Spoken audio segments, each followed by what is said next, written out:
काफी लोगों के लिए यह विषय सीखा हुआ भी हो सकता है, लेकिन फिर भी कुछ न कुछ नया अवश्य प्राप्त करना है।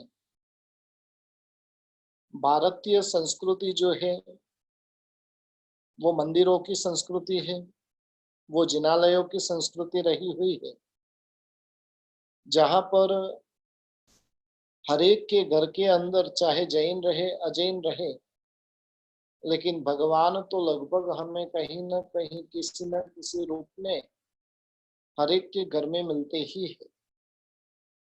लेकिन भगवान के लिए दो प्रकार की व्यवस्था है। एक घर में भगवान को रखे जाए, तो दूसरी व्यवस्था है कि मंदिर के अंदर प्रभु को रखा जाए। और उसलिए भारतीय संस्कृति के हिसाब से रोज के लिए नित नए मंदिर, जैनों के रहे के अजैनों के रहे, मंदिर बनते ही रहते हैं। बीच में मुस्लिम शासकों का जब राज्य चला और उस समय के अंदर सैकड़ों की संख्या में वो मंदिरों को तोड़ते थे। हमारी श्रद्धा इतनी मंदिरों के प्रति की थी, और जिस कारण से वापिस सैकड़ों नए मंदिरों का निर्माण हो जाता था। और ये हमारी प्रभु के प्रति की आस्था, श्रद्धा आदि रही हुई। ऐसे मूर्ति पूजा का विधान, मंदिरों का विधान देखने जाए तो शाश्वत है। अनादि काल से इस विश्व के अंदर मूर्ति की पूजा हो रही है।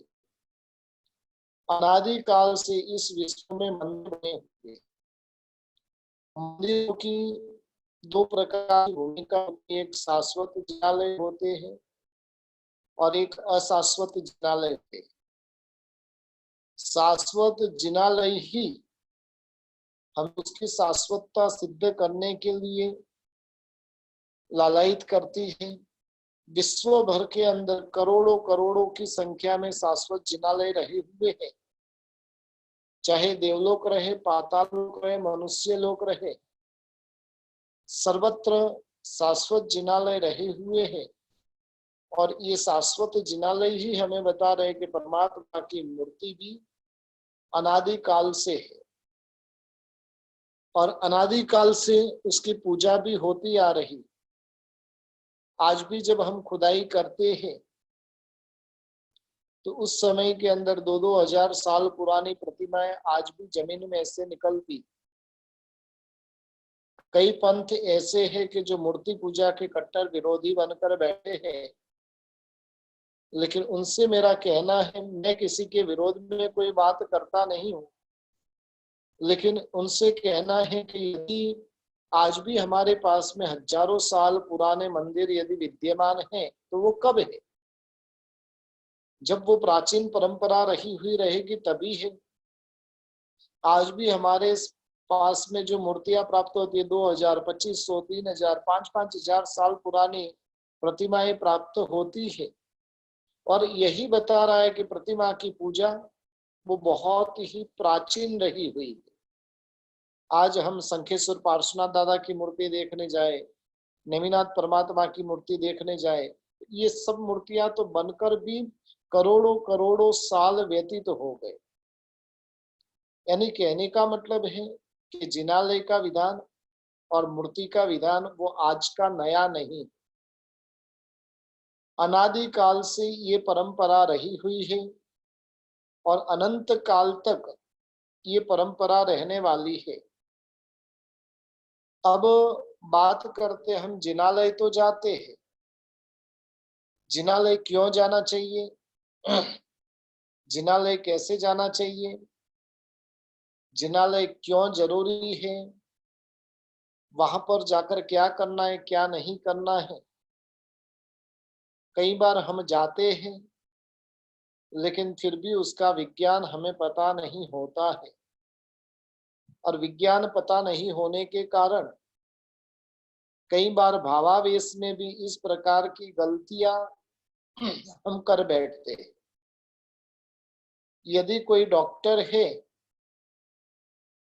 समझ लो कि भाई उसने अभी तक डॉक्टर की पढ़ाई पूरी की नहीं, या तो थोड़ा भी डॉक्टरी का नॉलेज नहीं है, लेकिन सामने वाले व्यक्ति को ठीक करने की भावना है, और उस निमित्त से वो यदि ऑपरेशन वगैरह करे तो उचित है कि नहीं। उसी प्रकार से हम मंदिर जाते हैं, कई बार हम मंदिर के लिए करते प्रभु की भक्ति के लिए, लेकिन भक्ति के लिए की हुई भक्ति ऐसी होती है कि आसाधना का कारण बन जाती है। विवेक की कमी होने के कारण, ज्ञान का अभाव होने के कारण कर रहे हम भक्ति के लिए, और फिर भी वो आसाधना का कारण बनती। इसलिए हमने आज से अपना विषय शुरू किया है, परमात्मा की पूजा कैसे करें, परमात्मा के मंदिर में कैसे जाए, परमात्मा तत्व की क्या महत्ता रही हुई है, और उसके संबंध में काफी बातें इस दरमियान हम करेंगे। यदि कोई आपके परिचित है और नए भी जुड़ना चाहते हैं तो उन्हें भी आज आप मैसेज कर दीजिएगा। आज से ही हालांकि अपना विषय प्रारंभ हो रहा है, लेकिन फिर भी उनको सूचित कीजिएगा ताकि कल से वो अपनी क्लास के अंदर जुड़ सके। तो यानी जिनालयों की परंपरा, मूर्तियों की परंपरा, वो परंपरा आज की नहीं बल्कि अनादि काल की रही हुई है। अपने यहाँ पर रावण की भी बात आती है कि उसके ग्रह जिनालय रहा हुआ था। मुनीश्वर स्वामी दादा की रोज वो इतनी उत्कृष्ट कक्षा, अष्टापद तीर्थ पर जाकर उन्होंने तीर्थंकर नाम कर्म निकाचित किया था। जितनी जितनी महासतियों की बातें आती है, और उन सतियों ने भी जंगल में रहते हुए भी प्रभु की पूजा की, आराधना वगैरह, विषम परिस्थिति के अंदर भी उन्होंने परमात्मा की भक्ति वगैरह उत्कृष्ट तरीके से की थी। इसलिए मूर्ति की परंपरा वगैरह अपने पास में सैकड़ों प्रूफ मिलते हैं, और जो सिद्ध करता है कि ये आजकल की परंपरा नहीं लेकिन शाश्वत परंपरा मूर्ति परंपरा की, मूर्ति पूजा की रही हुई है। अब सबसे पहले जिनालय क्या होता है। एक हिंदू धर्म के अंदर मंदिर शब्द का प्रयोग होता है, और उनका देख देख कर अपने जैनों के अंदर भी जिनालय शब्द, मंदिर शब्द का प्रयोग होने लग गया। आज भी गुजरात में देखने जाए तो कहीं पर भी वो मंदिर शब्द का प्रयोग नहीं करते, या तो देरासर या तो जिनालय। शास्त्रीय जो शब्द रहा हुआ है वो जिनालय शब्द रहा हुआ है। जिनालय का अर्थ होता है जिन यानी तीर्थंकर परमात्मा, जिन यानी केवल ज्ञानी परमात्मा, और आलय का अर्थ होता है उनको रहने का स्थान। तीर्थंकर देवों को जो रहने का स्थान है उसे जिनालय कहते हैं, जिसको व्यवहारिक भाषा में, हिंदी भाषा के हिसाब से अपने मारवाड़ी समाज के अंदर लगभग लगभग वहां पर वो उनके लिए मंदिर शब्द का प्रयोग कर देते। लेकिन मंदिर शब्द वो शास्त्रीय नहीं है, जिनालय शब्द वो शास्त्रीय रहा हुआ है। अब मंदिर जाना है, मंदिर जाना है तो मंदिर की आशाएं कैसे दूर हो, प्रभु की विशिष्ट प्रकार से भक्ति कब हो, और ये सब चीजें जानने का प्रयास हम इन दिनों के अंदर करेंगे। सबसे पहले मंदिर जाना है तो उसके लिए 5 प्रकार का विनय बताया गया परमात्मा का। यहां से आज हम अपनी बातों की शुरुआत करेंगे। शास्त्रों में 5 प्रकार का विनय मंदिर जाना है तो उसके लिए करने की बात बताई है और उसको शास्त्रीय परिभाषा में 5 अभिगम कहा जाता है। 5 अभिगम। अभिगम शब्द का अर्थ होता है विनय। आज हम वो 5 प्रकार के विनय की बात करेंगे। उन विनय को करने में हमारी कहां कहां पर कमी रहती है वो भी बातें करेंगे। दुनिया के प्रत्येक क्षेत्र में हम देखने जाए तो विनय धर्म की प्रधानता रही हुई। जगत में कहीं पर भी आप चले जाओ तो उचित विनय वहां पर आपको करना ही पड़ेगा। एक छोटी सी ऑफिस में भी जाते तो उधर मालिक को सलाम भरनी पड़ती और वो क्या बताता है, वो उनका उचित विनय है। उसी प्रकार से यानी सर्वत्र कहीं पर भी जाते हैं तो उसके लिए किस प्रकार से जाना, कैसे ढंग के साथ में जाना, वो सब विनय हमारे के अंदर है। कहीं पर भी कोई व्यक्ति को मिलने जाते हैं तो कितनी सावधानियां रखते हैं। स्वच्छ कपड़े पहनेंगे, व्यवस्थित ढंग के कपड़े पहनेंगे, सेविंग आदि कर कर जाएंगे, बाल वगैरह संवार कर जाएंगे, मुंह में से गुटखा मावा पान वगैरह निकाल कर जाएंगे। बोलने के अंदर भी कितनी प्रकार की सावधानी हम वहां पर बरतेंगे। वहां पर जाने के बाद में कहीं पर भी ऐसा नहीं लगे कि हमारे भीतर में सभ्यता रही हुई नहीं है। और इसकी पूर्ण रूप से सावधानी कहीं पर भी किसी को भी मिलने के लिए जाते हैं तो हम रखते हैं। सांसारिक व्यवहारों में जब इतनी मर्यादाएं रखते हैं तो 3 लोक के नाथ, जगत के गुरु, देवाधिदेव श्री वितराग परमात्मा के मंदिर में जब जाएंगे तो उस समय के अंदर प्रवेश के वक्त में भी कितनी सारी मर्यादाओं को ध्यान में रखना पड़ेगा। और ये सभी मर्यादाओं को ध्यान में रखकर मंदिर में प्रवेश किया जाता है। लेकिन हमें उसका ज्ञान नहीं होने के कारण काफी पुण्यशाली तो होते, मंदिर में प्रवेश करते तो बातें करते करते ही प्रवेश कर लेते। काफी पुण्यशाली होते हैं कि मुंह में गुटखा ऐसे ही रह जाता और मंदिर में चले जाते।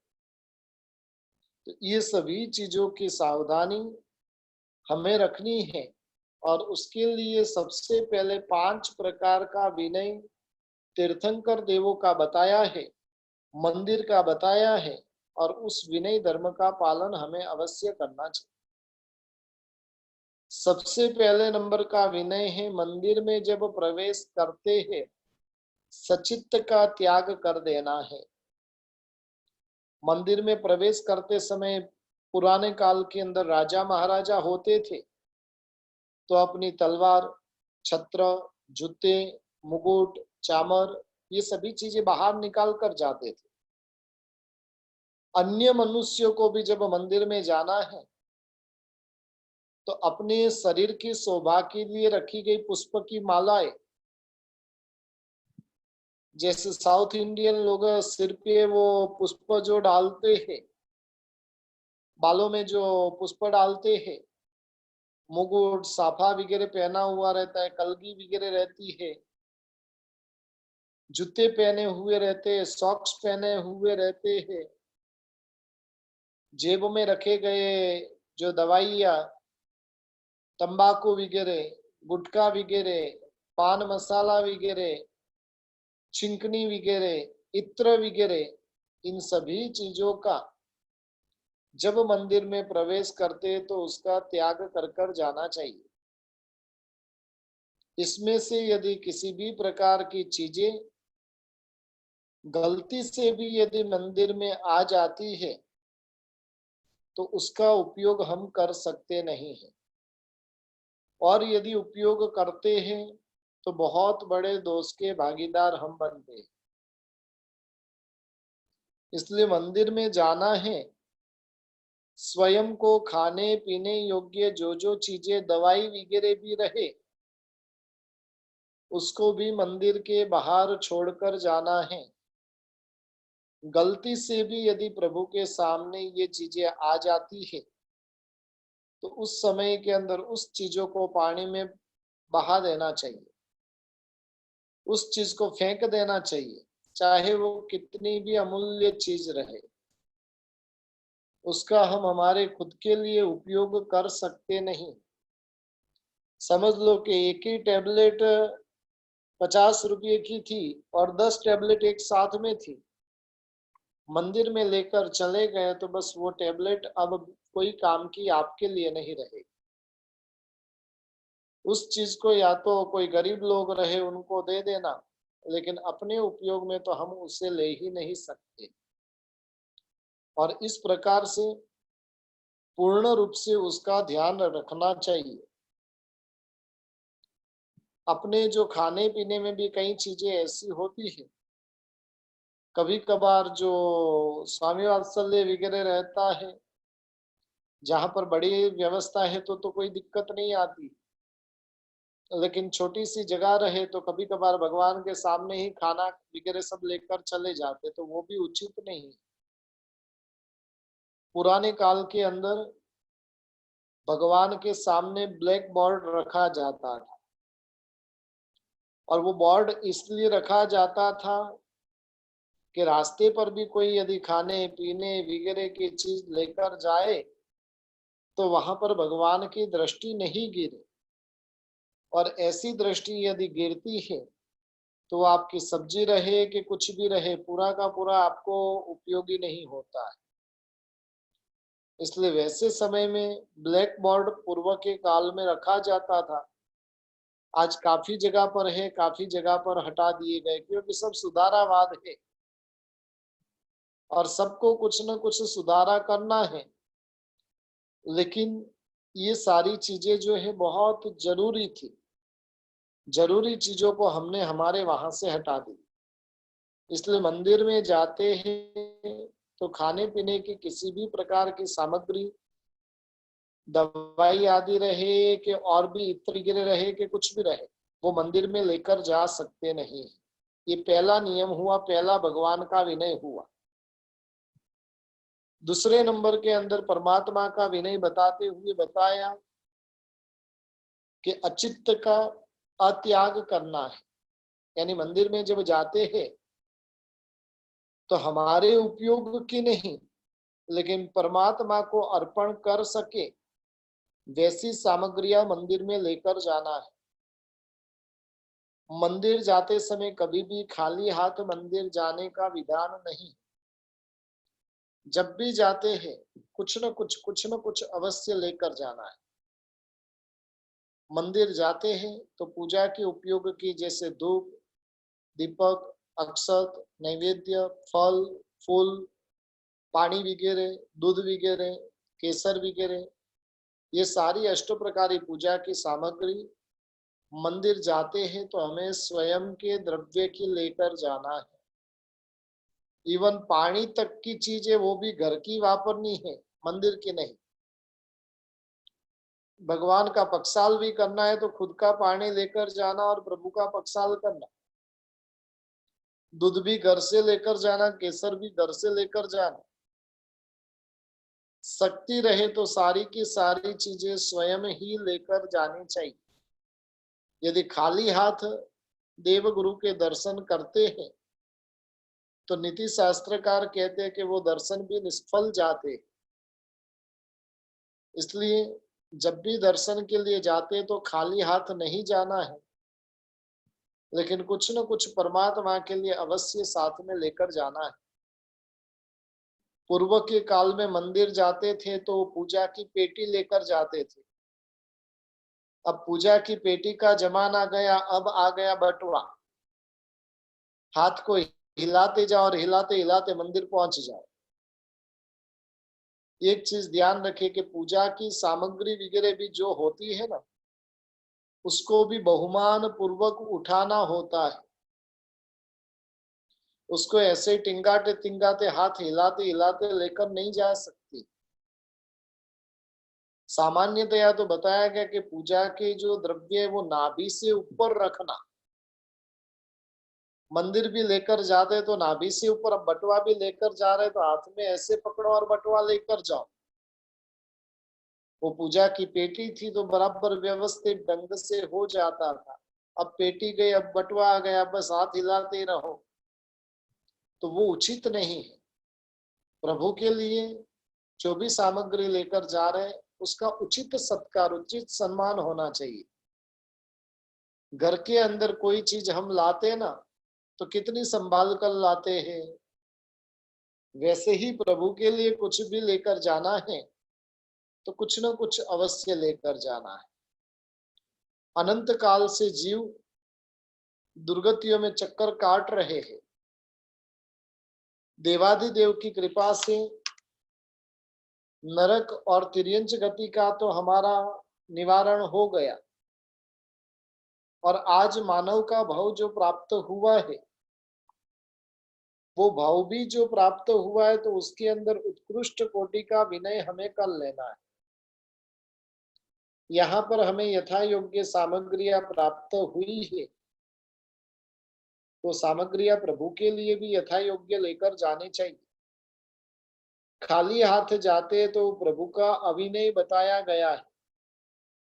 कई लोग बोलते हम तो भगवान के भंडार में पैसे डाल देते और सब काम पूरा हो जाता है। मैं उनसे प्रश्न करता हूँ कि आप कहीं पर खाने के लिए गए और 100 रुपये का नोट रख दिया, खा लो, अब चलेगा?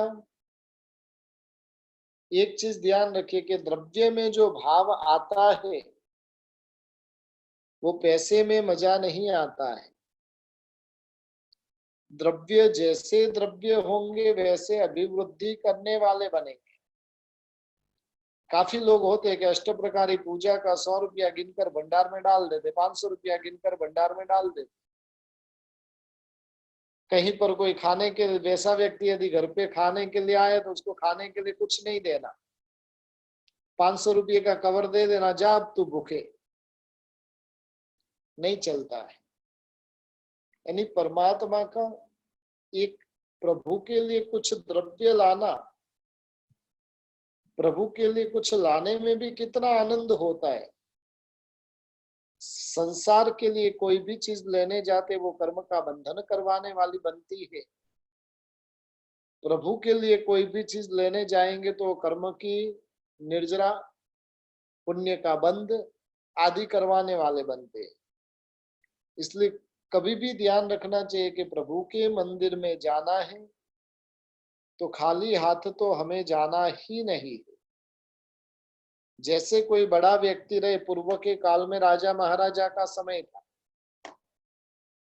आज मंत्री और मुख्यमंत्रियों का, के बड़ा प्रधान आदि का समय है, लेकिन उनसे भी जब हम मिलने जाते हैं तो खाली हाथ नहीं जाते, कुछ न कुछ उनके लिए लेकर जाते। उनको कोई जरूरत नहीं है लेकिन हमें जरूरत है उनको अर्पण करने की।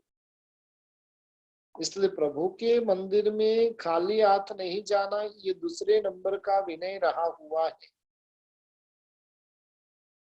और कई लोग तो ऐसे होते हैं, मंदिर के लिए भी इतनी सारी सामग्रियां प्रभु के लिए लेकर जाते हैं, जैसे उनकी परिणाम उसके अनुरूप वो द्रव्य लेकर जाते हैं। जैसे वो प्रसंग आता है ना कि एक सेठ और वो मंदिर जाए तो 2 अटैची भरकर जाते थे। इतना सारा सामान प्रभु के लिए लेकर जाते थे। यानी भगवान के मंदिर में जब जाते हैं तो खाली हाथ नहीं जाना चाहिए।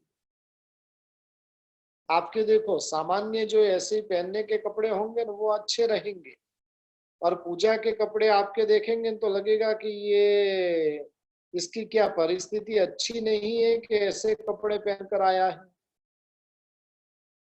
कई बार तो ऐसे देखने को मिलता है कि पूजा के वस्त्र में 2-4 छेद भी मिल जाते।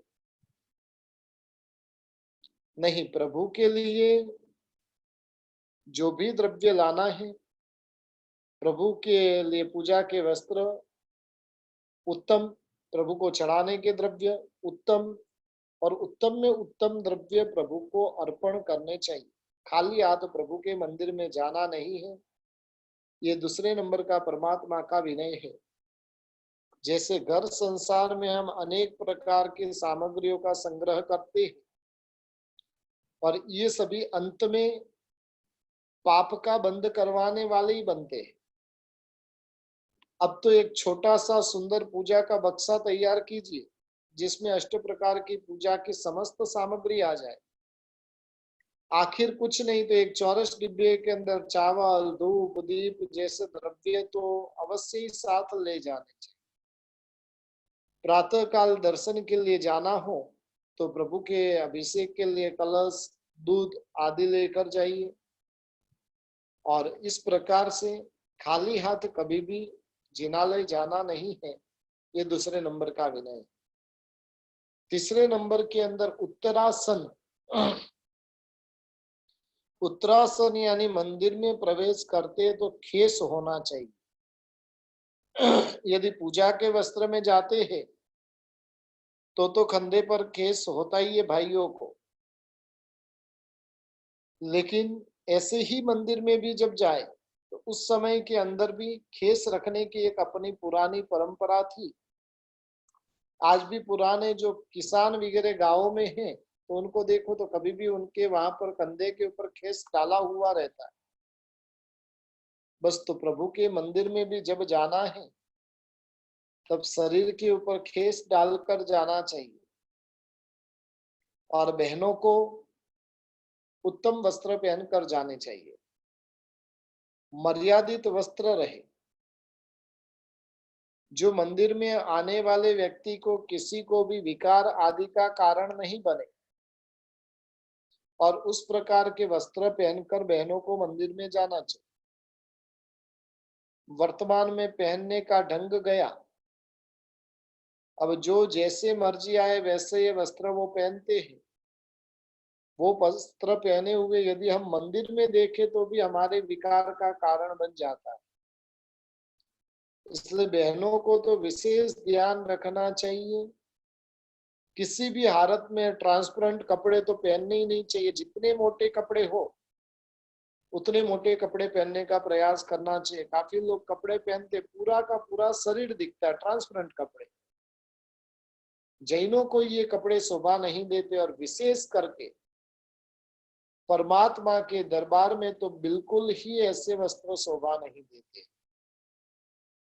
आपके पहने हुए इस प्रकार के वस्त्र अनेक के विकारों का कारण बन जाएगा। बड़ी मुश्किल से बंदा मंदिर पहुंचा था, प्रभु का शासन पाया था, और आपके वस्त्र के कारण हो सकता है कि वो अपने लिए दुर्गति को तैयार कर दे।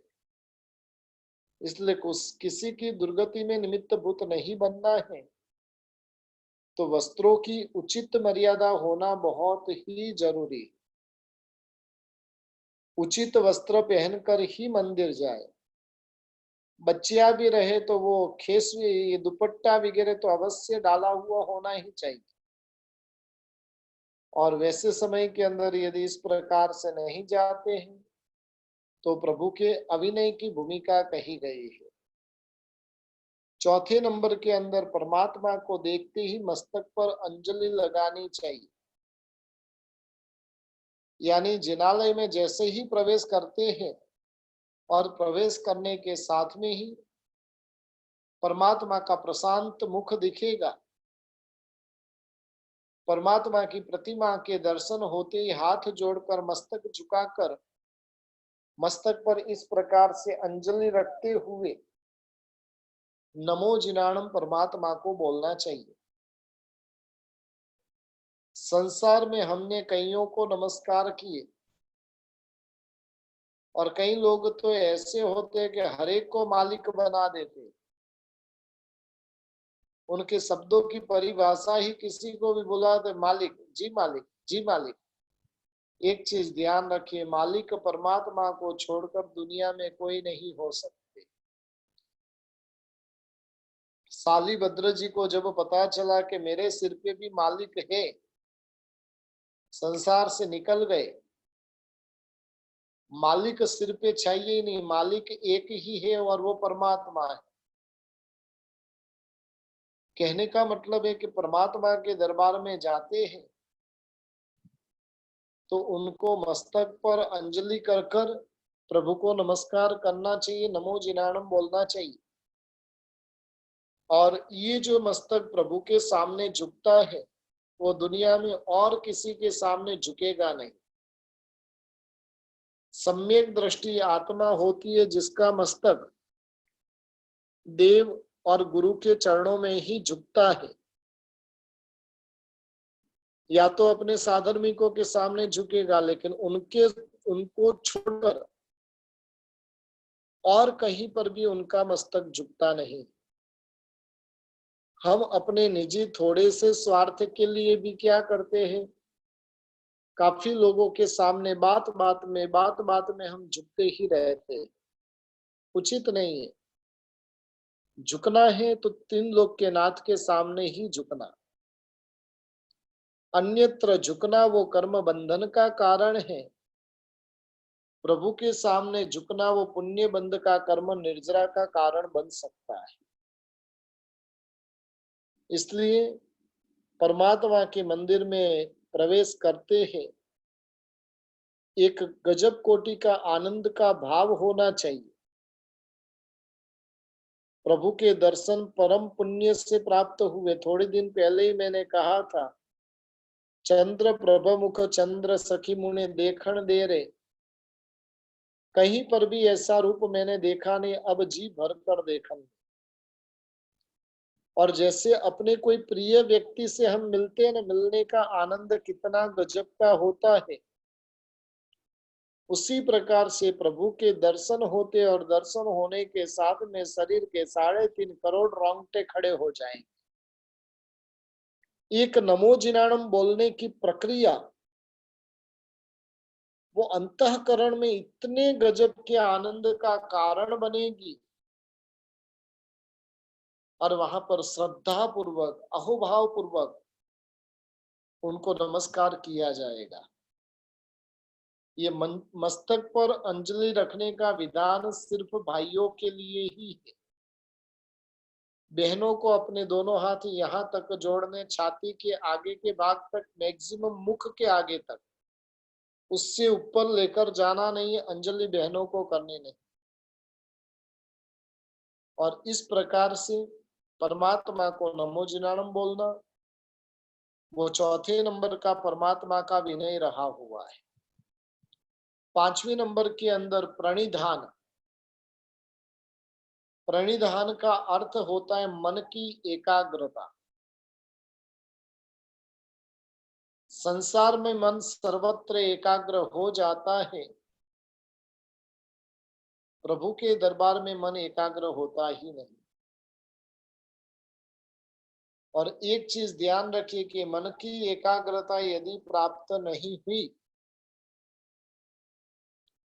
तो की हुई आराधना साधना का भी वास्तविक फल हमें प्राप्त होता नहीं।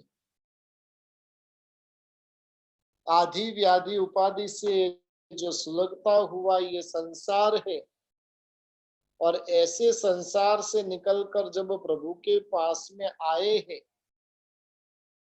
अब प्रभु से बढ़कर हमारे लिए क्या हो सकता है।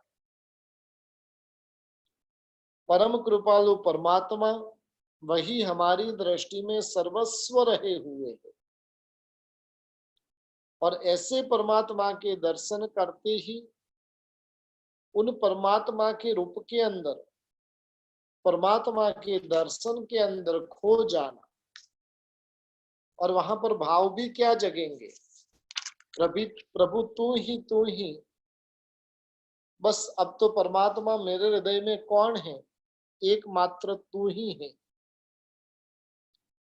हमारे प्रिय मित्र के स्वरूप में परमात्मा को स्थापित करो, हमारे उपकारी के स्वरूप में, गुरु के स्वरूप में, प्रभु के स्वरूप में, किसी भी स्वरूप में परमात्मा को स्थापित करो। लेकिन परमात्मा उनकी जो महानता है वो दुनिया में और किसी की भी नहीं है। और ऐसे परमात्मा को पाने के बाद भी यदि जो मन भटकता रहा तो परिस्थिति कैसी होगी। दुनिया से छूटने के लिए प्रभु के चरणों में आए, और प्रभु के चरणों में आने के बाद भी यदि मन भटकता रहा तो कैसे चलेगा। अपने यहाँ पर पेथड़ मंत्रीश्वर की बात आती है। परमात्मा के मंदिर में जाते थे तो कितनी गजब की उनकी एकाग्रता होती थी। महामंत्रीश्वर थे, राज्य की पूरी जवाबदारी उनके सिर पे थी।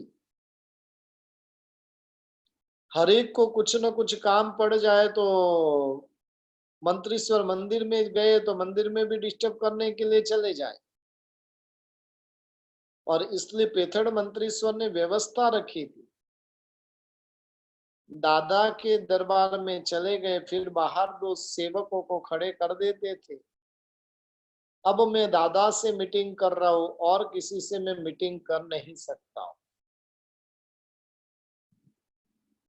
एक चीज ध्यान रखिए कि दादा बड़े हैं कि और कोई बड़े हैं। दुनिया के सबसे बड़े व्यक्ति से आपकी मीटिंग हो रही हो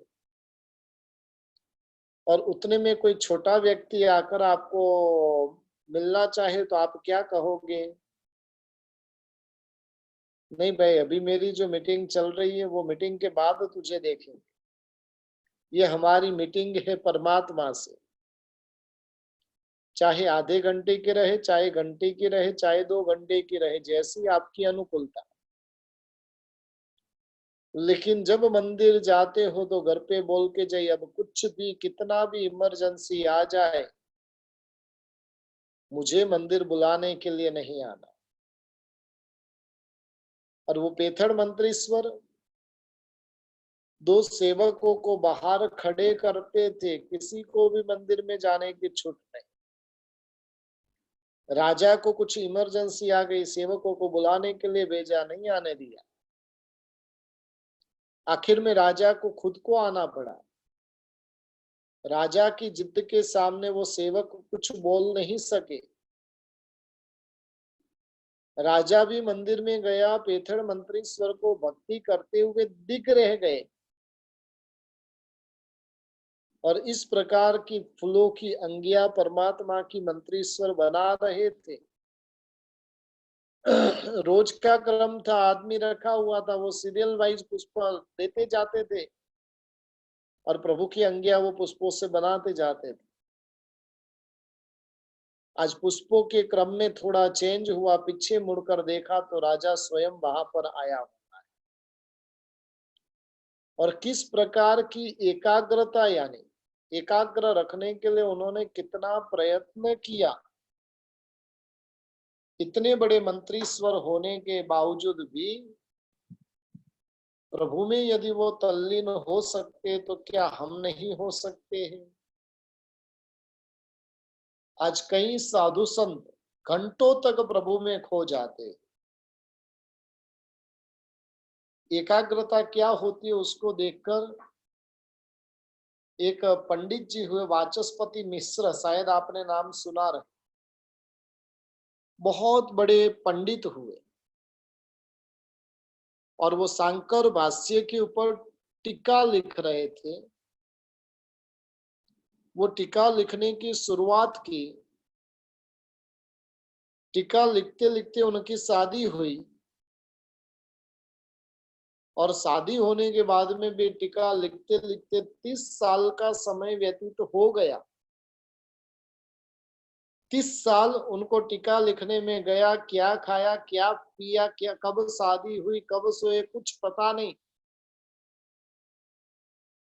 जब 30 साल के बाद में टीका लिखकर खड़े होते हैं, कोई लेडीज आकर उनके लिए पानी का गिलास लेकर खड़ी है और पूछते, बहन आप कौन हो? तो कि मैं आपकी पत्नी हूं।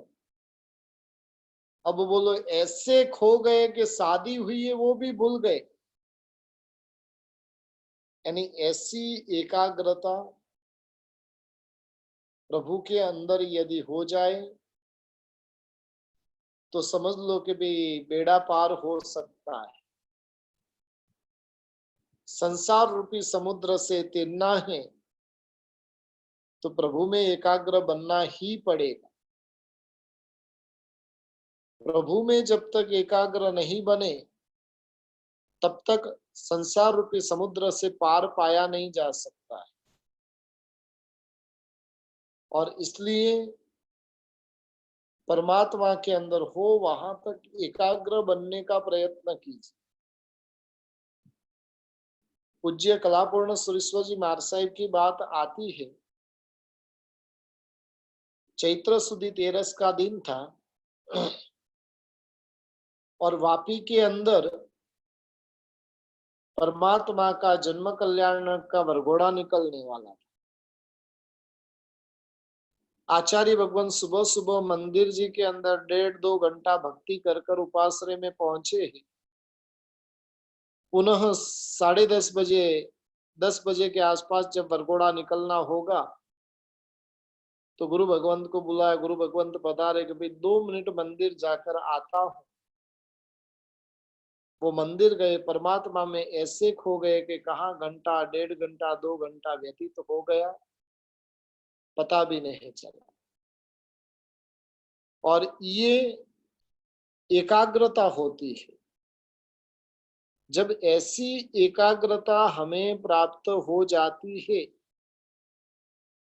जैसे वो भौरी होती है ना, वो इली में ऐसी एकाग्र होती है, उसकी गुण में गुण गुण गुण गुण वो चलते रहते भौरे की, और इलिका उसी ध्यान में रहती है तो वो इलिका क्या बन जाती है, वो भौरी बन जाती है। हम भी यदि प्रभु के ध्यान में ऐसे एकाग्र हो जाए तो भक्त को भी भगवान बनने में कहीं पर भी देरी नहीं लगेगी।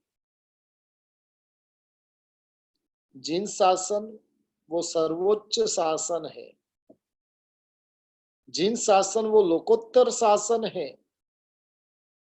जिस शासन के अंदर बहुत सारी ऐसी ऐसी बातें जिन शासन के अंदर बताई हुई है, और उन बातों का यदि हम सहारा लेते हैं ना तो वो बातें हमारे जीवन के अंदर इतनी उपकारक बन सकती है। आज जो हमने ये 5 प्रकार का परमात्मा का जिनालय का जो विनय देखा, और उस विनय का यदि हम बराबर से पालन करें तो हमारा मन कहीं पर भी भटकेगा ही नहीं। मन भटकता क्यों है? तो कि प्रभु की आज्ञा के प्रति का बहुमान भाव है नहीं और भक्ति करनी। मंदिर जाना है लेकिन किसी भी प्रकार के रूल्स रेगुलेशन को हमें फॉलो करना ही नहीं है, अपनी मर्जी से जाना है। कोई रूल्स रेगुलेशन हमको नहीं चाहिए, वो सब हमको बाधक बनते हैं। और उसके लिए जब मंदिर जाते तो बहुत कुछ सावधानियां रखनी होती है। जिनालय में जब प्रवेश करते हैं,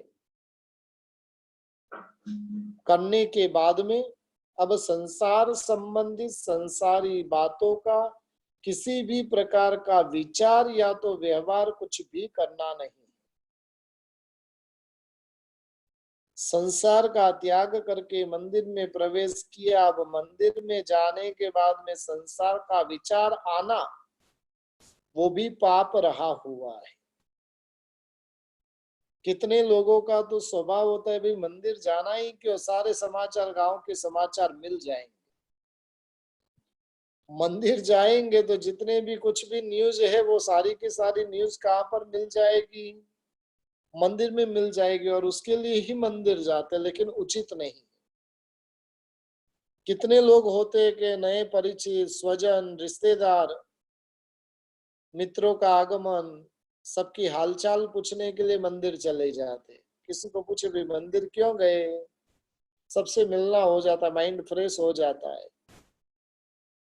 उसके लिए मंदिर जाना नहीं है। कितने लोग तो होते हैं कि साथिया बनाते बनाते संसार की पूरी बातें उनकी हो जाती है। लेकिन ये सभी चीजें ध्यान में रखनी है कि प्रभु की पूजा करते समय, प्रभु के जिनालय में जाने के बाद में कोई भी प्रकार की संसार संबंधित बातें, विचार तक आना नहीं है। पूर्व के कालों में मंदिर के अंदर घड़ी ही नहीं होती थी। आज के दिनों के अंदर सब मंदिरों में घड़ी लगाई दी। बेचारा बड़ी मुश्किल से पूजा में एकाग्र होता है और वो घड़ी उसकी स्थिरता को भंग कर देता है। यदि कहीं पर कोई मंदिरों में घड़ी भी है तो उस घड़ी को उठाकर फेंक देना चाहिए, वहां से निकाल देना चाहिए। परमात्मा के मंदिर में घड़ी होना वो बहुत बड़ा विघ्न है, अंतराय है। क्योंकि घड़ी एकाग्र होने ही नहीं देती है। वो पूरा चलेगा, वो टाइम से ही चलेगा, और टाइम से चलेगा तो भक्ति में एकाग्र भी कैसे हो सकेगा। इसके लिए मंदिर में जब जाते हैं तो ये 5 प्रकार का परमात्मा का सर्वोच्च कक्षा का विनय करना है। प्रभु का जो विनय करता है उसे संसार में किसी के विनय की आवश्यकता नहीं रहती है। पुनः एक बार ये 5 नियमों को बता देता हूं। सच्चित्त का त्याग करना है। अपने श्रृंगार के लिए कई लोग होते, शादी हुई, अब वो फूलों की माला खुद को पहनी हुई तो ऐसे ही पहनकर मंदिर में चले जाते, उचित नहीं। वो माला को निकाल के जाना है। मंदिर के अंदर जाते और मुकुट वगैरह जो पहना हुआ, भक्ति के स्वरूप में जो मुकुट पहना है वो अलग बात है। अपने पद को बताने वाला जो मुकुट रहे तो वो उतार कर जाना है। किसी भी प्रकार की दवाई वगैरह साथ में नहीं आ जाए, उसकी पूर्ण रूप से सावधानी रखनी है। ये पहले नंबर का विनय है। दूसरे नंबर में प्रभु के पास में जाना है तो कभी खाली हाथ जाना ही नहीं है, कुछ न कुछ अवश्य लेकर जाना है। तीसरे नंबर के अंदर खेस धारण करना है, बहनों को दुपट्टा। अब हमारे राजस्थानी समाज के अंदर भी बहुत जल्दी परिवर्तन आ रहा है। अब साड़ियां छूट रही है और साड़ियों की जगह पर अब ड्रेस अपना कब्जा जमा रहा है। हमारा जो पहरवेश था वो वेश था, लेकिन वो वेश तो चला गया, वेश गया, साड़ी आई, साड़ी भी अब चली जाएगी। अब तो पता नहीं कौन कौन से दिन हमें देखने पड़ेंगे, वो पता नहीं। यदि कम से कम इतना तो संकल्प जरूर करें कि प्रभु की पूजा के लिए तो मैं मेरी जो पुरानी जो वेशों की वेशभूषा थी वो वेशभूषा के अंदर ही हम जाएंगे। बाकी समय में आपको जो करना है वो आप जानो, लेकिन प्रभु के दरबार में जाना है। प्रभु तेरे दरबार में तो मैं हमारी जो प्राचीन संस्कृति जो वेशों की थी और वो वेश पहन कर ही जाएंगे। तो ये तीसरे नंबर के अंदर बात बताई थी। चौथे नंबर के अंदर बात बताई थी प्रभु को देखते ही मस्तक पर अंजलि लगाना। और 5वें नंबर के अंदर मन की एकाग्रता। ये 5 प्रकार के विनय की आज हमने बातें की है। और जितनी एकाग्रता प्रभु में रहेगी उतना ही क्या होगा, संसार हमसे दूर होगा, प्रभु हमारे निकट में आएंगे। प्रभु किनके हृदय में बसते हैं? जो प्रभु के वचन को अपने हृदय में बसाता है। जो व्यक्ति प्रभु के वचन को अपने हृदय में बसाता है उनके हृदय में प्रभु का वास होता है। अपने हृदय में यदि वास्तव में हमें परमात्मा तत्व का वास करना है तो प्रभु की जो आज्ञा है और उन आज्ञा रूपी धर्म को हमें हमारे हृदय के अंदर बिठाना चाहिए। हमने प्रभु को तो हृदय में बिठाया है, लेकिन प्रभु की आज्ञा को हृदय में बिठाई नहीं है। जब आज्ञा बैठ जाएगी हृदय में, तो प्रभु बैठे बिना रहेंगे ही नहीं। इसलिए ये पहले नंबर में प्रभु की आज्ञा है कि प्रभु का विनय, 5 प्रकार का विनय करना है। वो किसी भी प्रकार के संजोगों में इन विनय का पालन करने वाला मैं बनूंगा। ऐसी मंगलमय भावना के साथ में